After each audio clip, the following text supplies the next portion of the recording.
Seven sisters দখলের পর এবার দিল্লি দখলের জন্য এগিয়ে যাচ্ছে চীনের সেনাবাহিনী এবং মাঝপথেই কিন্তু ভারতের বাহিনীর সাথে চরম ধস্তাধস্তি হচ্ছে চীনের সেনাবাহিনীর। একটা প্রবাদ বাক্য আছে, ইন্ডিয়া যেখানে যায় সেখানেই গোয়া মারা খায়।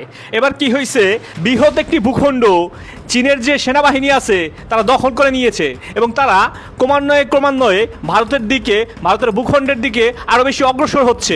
দর্শক, এছাড়াও দেখতে পাচ্ছেন কিভাবে ভারতীয় দুজন সেনা সদস্যকে বেঁধে রেখেছে চীনের সেনাবাহিনী। এজন্যই বলে গোমূত্র পান করা বাহিনী কোনোদিনই চীনের বাহিনী বা বাংলাদেশের বাহিনীর সাথে পেরে উঠবে না। চায়নারা দেখেন ভারত কিভাবে দখল দিতে আছে, তারকাটা আছে না, তারকাটা দিয়া বেড়া দিতে আছে, যেন ভারতের মানুষ যেন চায়না প্রবেশ না করতে পারে। ভয় পেয়ে দিল্লি এখন ভাবছে কি হবে এবার। দিন বদলাচ্ছে আর সেই সাথে বদলাচ্ছে ভূ রাজনীতির সমীকরণ। বাংলাদেশের সরকার প্রধান তারেক রহমানের সাথে বৈঠকের ঠিক পরপরই চীন এই পরমাণু মিসাইলের শক্তি প্রদর্শন করলো। তার মানে কি ডালমেকুস কালাহে?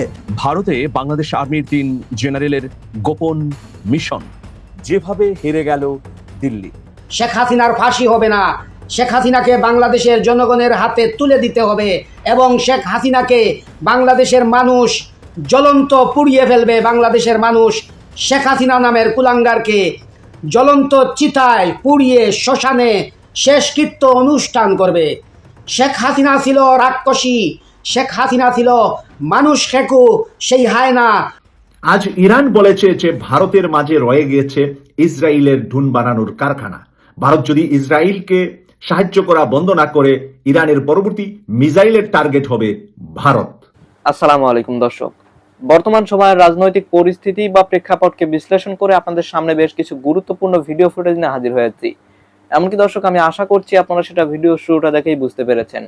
তাই বলবো, যারা ভিডিওটি অন করেছেন তারা অবশ্যই নিউজটি না টেনে সম্পূর্ণ মনোযোগ সহকারে দেখবেন, তাহলেই মূল যে বিষয়গুলো বা আসল ঘটনাগুলো সেগুলো জানতে বা বুঝতে পারবেন। তো প্রিয় দর্শক, আমি আর বেশি কথা বাড়াবো না। আমি ভিডিও শুরুতেই আপনাদের যে ভিডিওগুলোর অংশ বিশেষ দেখিয়ে শুরু করেছিলাম সেগুলোর বিস্তারিত আলোচনা দেখাবো। তবে তার আগে বলি, যারা এখনো চ্যানেলটি সাবস্ক্রাইব করেননি সকলে চ্যানেলটি সাবস্ক্রাইব করে পাশে থাকা বেল আইকনটি বাজিয়ে দিবেন। আর যারা ইতিমধ্যেই সাবস্ক্রাইব করে রেখেছেন তাদের সকলকে অসংখ্য ধন্যবাদ। তো চলুন একটি লাইক দিয়ে আমরা ধারাবাহিকভাবে সবগুলো ভিডিওর বিস্তারিত আলোচনা দেখে আসি। শেখ হাসিনার বিচার বাংলার মানুষ নিজ হাতে করবে।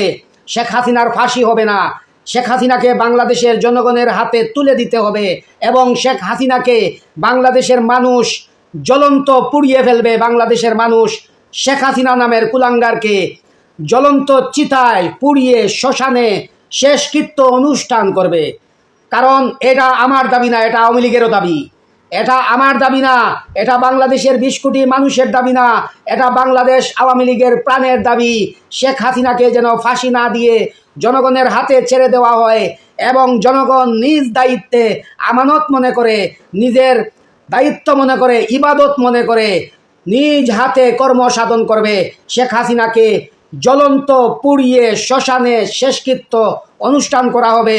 কারণ শেখ হাসিনা মুসলমান ছিল না, শেখ হাসিনা কাফেরও ছিল না, শেখ হাসিনা ছিল অন্য ধর্মের, অন্য জাতি, অন্য গোষ্ঠীর মানবরূপী দানব। শেখ হাসিনা ছিল রাক্ষসী, শেখ হাসিনা ছিল মানুষ খেকু, সেই হায়না। তাই সেই হায়নাকে আমি পিঞ্জিরার ভিতরে দেখতে চাই না। শেখ হাসিনাকে বাংলার জনগণ আদালতের ভিতরে, কারাগারের সেই শিকলের ভিতরে দেখতে চায় না। শেখ হাসিনাকে মানুষ নিজ হাতে সযত্নে, আনন্দে, উল্লাসে, মিষ্টি বিতরণের মাধ্যমে শেখ হাসিনার ফাঁসি বাংলার 20 কোটি মানুষ নিজ হাতে দেবে এবং শেখ হাসিনাকে এইভাবে বাংলার ইতিহাসে এত বড় শাস্তি দেবে যেন বাংলাদেশ যতদিন থাকবে, বাংলাদেশের মানুষ যতদিন থাকবে, বাংলাদেশের স্বাধীনতা যতদিন থাকবে, বাংলাদেশের মানচিত্র যতদিন থাকবে, ভবিষ্যৎ প্রজন্মের পর প্রজন্ম পর্যন্ত স্মরণীয় বরণীয় হয়ে থাকবে। বাংলার ইতিহাসে ডাইনি সেই হায়না নামের শেখ হাসিনার ফাঁসি ইতিহাসে স্বর্ণাক্ষরে লেখা থাকবে এবং সেই ইতিহাসের সাক্ষী আমি প্রথমে হতে চাই। বন্ধুরা, আমি বাংলাদেশ সরকারের কাছে উদারত আহ্বান জানাই, আপনি যেভাবেই পারেন শেখ হাসিনাকে পার্শ্ববর্তী রাষ্ট্র থেকে ফিরিয়ে এনে আমার হাতে তুলে দেন, আমার বাংলা মায়ের 20 কোটি মানুষের হাতে তুলে দেন। আমার পতাকা এক হাতে থাকবে আর এক হাতে আমি সেই নাস্তিক ফেরাউনের বংশধর, ইহুদি নাসারার বংশধর সেই হাসিনার ফাঁসির কার্যক্রম, হাসিনার ফাঁসি আমার নিজ হাতে শুলিতে চড়িয়ে আমি নিজ হাতে প্রাণদণ্ড দেব। যে ক্রস ফায়ার করে, গুম করে, শাপলা চত্বরে, রানা প্লাজায়, সাগররুনি থেকে নিয়ে লগি বইটা দিয়ে লাস্ট 24-এর গণ আন্দোলনে 10 লক্ষ মা বোনকে হত্যা করেছে, শিশুদেরকে হত্যা করেছে, হাজার হাজার লক্ষ লক্ষ মানুষকে এই স্বৈরাচারী হাসিনা কিভাবে পঙ্গুত্ব করেছে, হাত কেটে ফেলেছে, পাও কেটে ফেলেছে, গুলিতে জাজরা করে দিয়েছে। এখনো হাজার হাজার লক্ষ লক্ষ মায়ের সন্তানরা মেডিকেলে কাতরাচ্ছে বন্ধুরা আমার। এখনো হাজার হাজার মায়ের বুক খালি হয়েছে। সেই মা বোনেরা, হাজার হাজার মা বোনেরা আজকে বাপেরা, ভাইয়েরা, জনগণ কবরে গিয়ে সেই সমস্ত শহীদের পাশে বসিয়ে কান্না শুরু করে এবং আল্লাহর কাছে ফরিয়াদ দিতেছে। আমি বাংলার মানুষকে আসক্ত করতে চাই, আমি বাংলার মানুষকে আশা দিয়ে বলতে চাই, ইনশাআল্লাহ সেই দিন বেশি দূরে নয় যেই দিন বাংলাদেশের মানুষ শেখ হাসিনার বিচার নিজ হাতে করবে ইনশাআল্লাহ।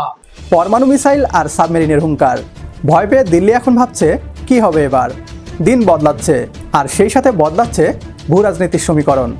চীন সম্প্রতি তাদের সাবমেরিন থেকে এমন এক পরমাণু মিসাইল উৎক্ষেপণ করেছে যার কম্পন সরাসরি গিয়ে লেগেছে দিল্লির সাউথ ব্লকে।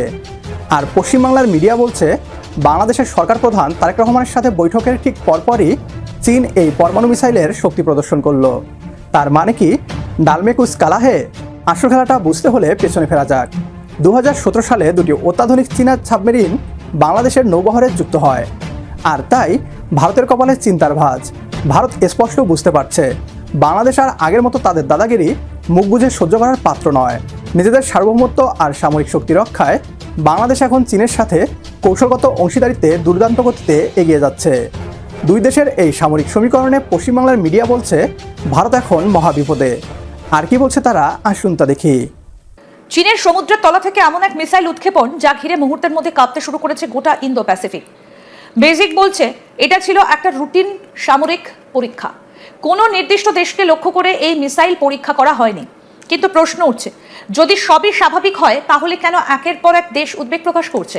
কেন জাপান, অস্ট্রেলিয়া, নিউজিল্যান্ড, আমেরিকা থেকে শুরু করে তাইওয়ান পর্যন্ত প্রকাশ্যে সতর্কবার্তা দিচ্ছে?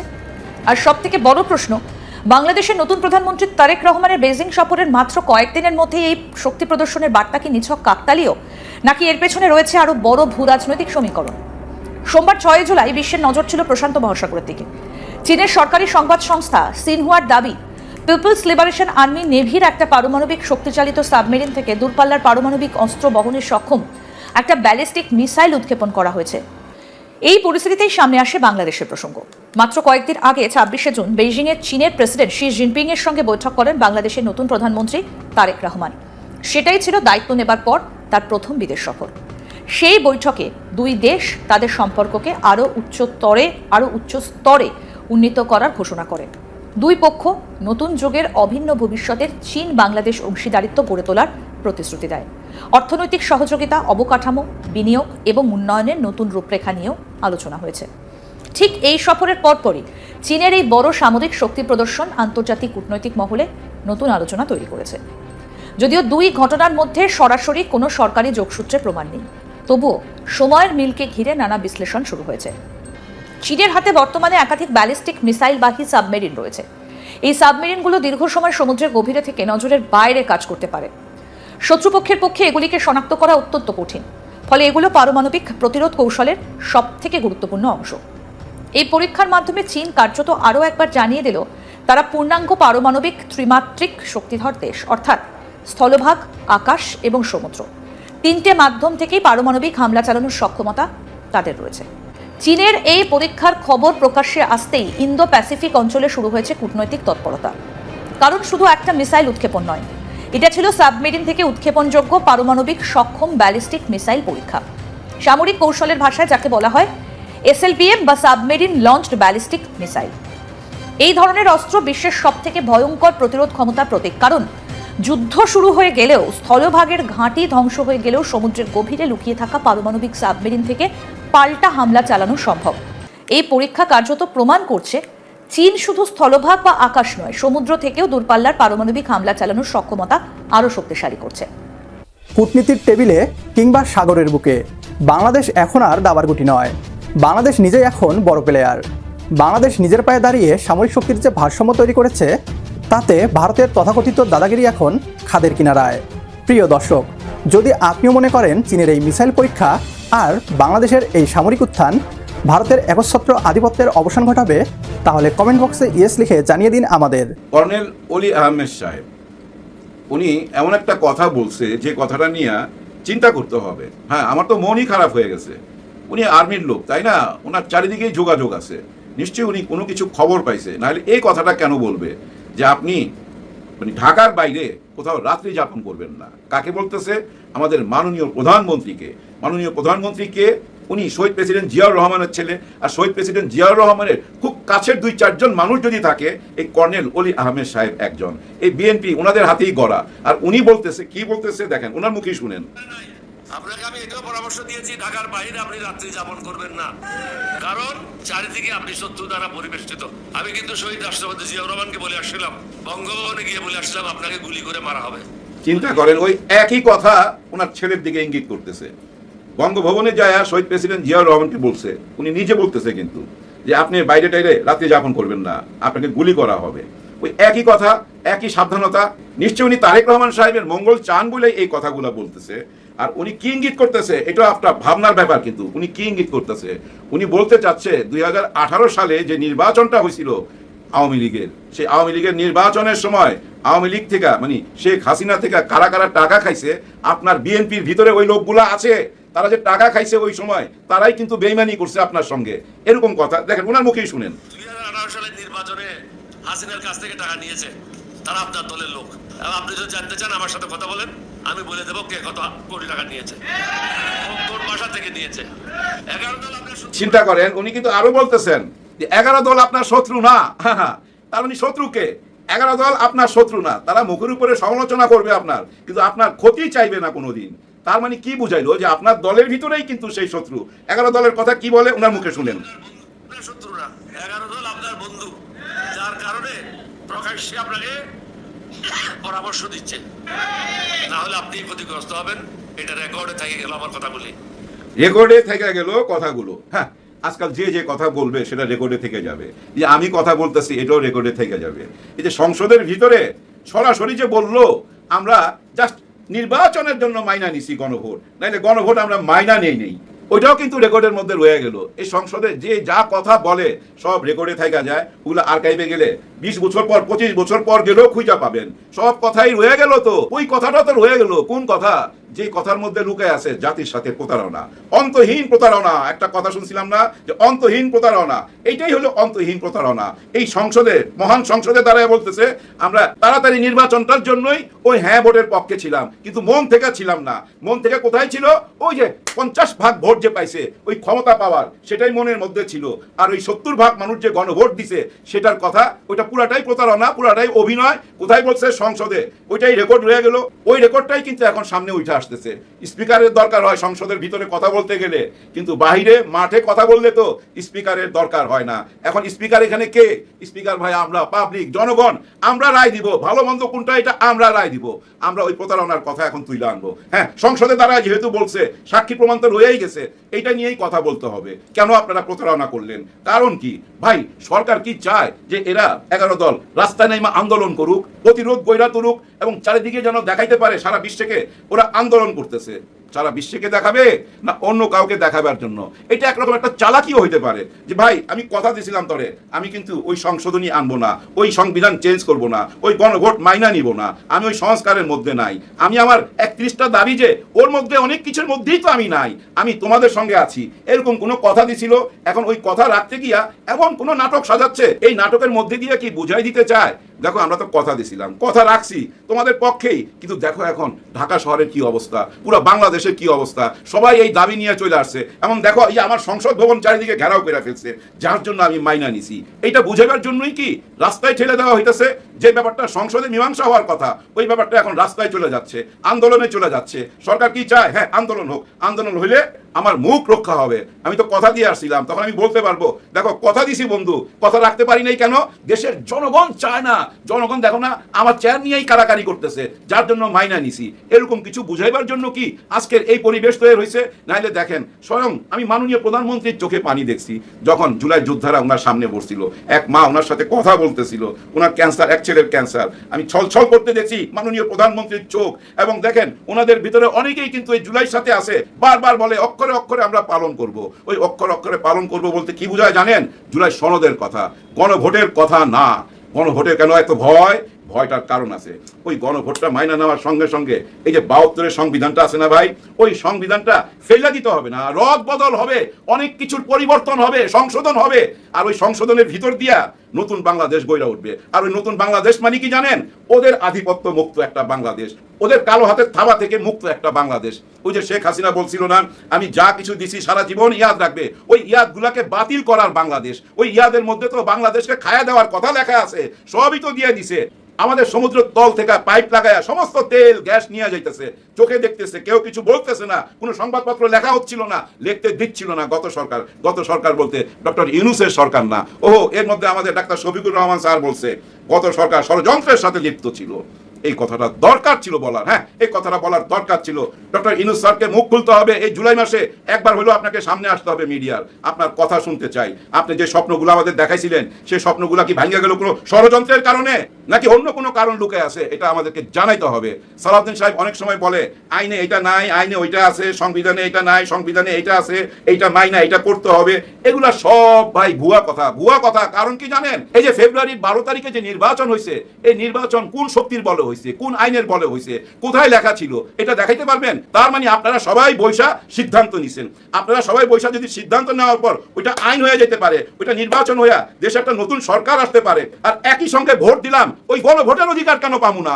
আমার যমজ সন্তান একটা, আমার সন্তান আরেকটা কার সন্তান, এটা কি হইতে পারে? এটা হইতে পারে না। নাকি আপনারা বিরোধী দলকে দুর্বল মনে করতেছেন? হ্যাঁ, এমন তো হইতে পারে যে বিরোধী দলকে আপনারা দুর্বল মনে করতেছেন। এইটা যদি কইটা থাকেন তাহলে বড্ড বড় হিসাবে ভুল হয়ে যাবে। বিরোধী দল মোটেও দুর্বল না, ওরা চাচ্ছে সরকারকে সহযোগিতা করতে, ওরা চাচ্ছে এই সংসদের ভিতরেই সবকিছু সমাধান হোক, রাস্তায় নামতে চাচ্ছে না। আর আপনারা যদি ঠেলা রাস্তায় নামায়া দেন, প্রতিরোধ করবেন কিভাবে? যদি সবাই রাস্তায় নামা যায়, সবাই যদি সংসদ ভবনের দিকে যায়, যখন আপনাদের সংসদ চলতে থাকে তখন যদি যায় চারিদিক থেকে ভাই 10 লক্ষ লোক দাঁড়ায়া যায়, তখন কি করবেন? তখন নামাইনা পারবেন? নাকি পুলিশ দিয়া, আর্মি দিয়া, লাঠি দিয়া সবাইকে তাড়াবেন, নাকি গুলি চালাবেন? না, তা পারবেন না। আপনারা শেখ হাসিনার মতো এত নির্দয় হইতে পারবেন না, ওইটা হওয়া সম্ভব না।